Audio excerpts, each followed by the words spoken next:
This is just a quick video of what I've done to kind of bridge the gap in winter and spring. In Minnesota, it can be really warm. We got kind of a tease of warm weather last week, and this greenhouse was not heated. It's two ply 4 mil poly, so it can retain some heat overnight, but only a couple of degrees if it drops really quickly. So what I've done is I've gotten this 1500 watt milk house heater. I hooked it up to a thermocube, and so that's like a thermostat that turns on between 35 and 45 degrees Fahrenheit, or I think 5 to 10 Celsius. I might be wrong, but so once the temperatures dip, that'll kick on. I've got a temperature monitor here that I can check at my house, and on the thermocube I also plugged in a light. So if it's really cold and I don't want to come out here and make sure the heater's working, I can just look outside and see the light on. It's not a very bright light. It's like 3000 Kelvin, so it's kind of yellow and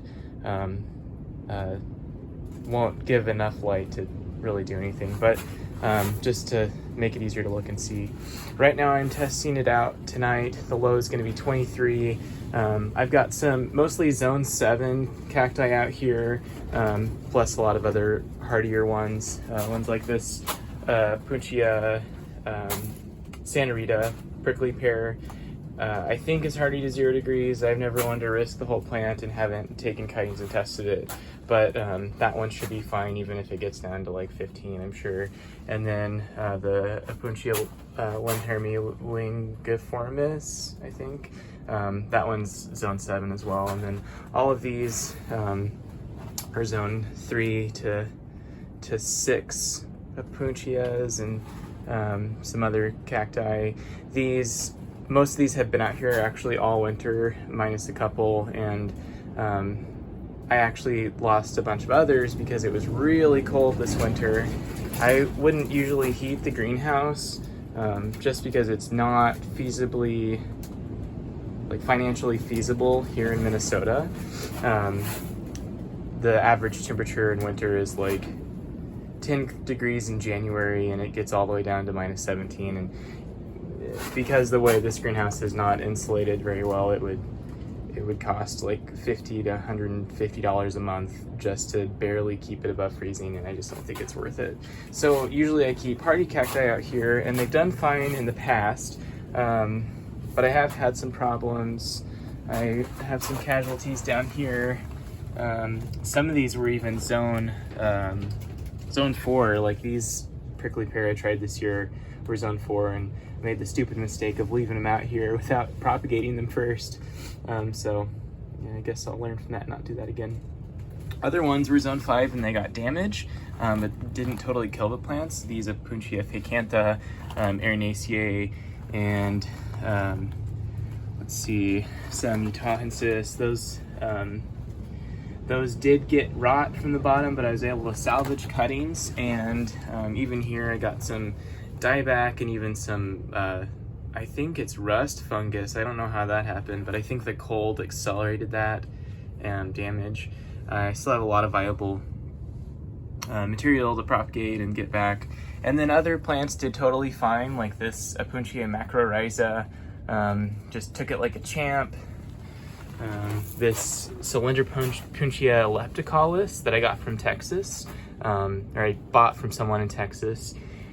Didn't really know if that was going to do fine. It had a little bit of dieback, but man, that plant is tough. That took down to like minus 17. This Punchia, I didn't really know. I don't know if it's still alive. We'll see. This is a Wootonii hybrid, and it's still got some green. It's pretty dry. It's got some rot, and it's really shriveled. So I'm not giving up hope yet. These are really tough plants. They'll come back from really bad situations. This Cylinder Punchia imbricata I've had for about 6 years. Finally tested the whole plant. It's doing fine. It gets dieback every year just because I am pretty hard on it, but it always grows back with vigor. It grows quite a bit. Needs a repot, but that one did fine.